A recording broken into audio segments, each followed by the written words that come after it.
সেইবার মানেভঞ্জন থেকে সান্দাকফু যাওয়ার পথে প্রথমে যে দর্শনীয় স্থানটি আমাদের চোখে পড়ল সেটি হলো চিত্রে নামে এই জায়গাটি। চিত্রে হলো এখানকার একটি ছোট্ট গ্রাম, বেশ পরিষ্কার পরিচ্ছন্ন, নিরিবিলি, শান্ত প্রকৃতির।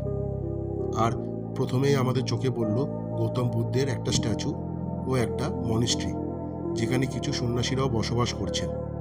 আর এখানে রয়েছে একটা সুন্দর ভিউ পয়েন্ট, যেখানে দাঁড়িয়ে আমরা একটা সুন্দর সিনিক ভিউ উপভোগ করলাম।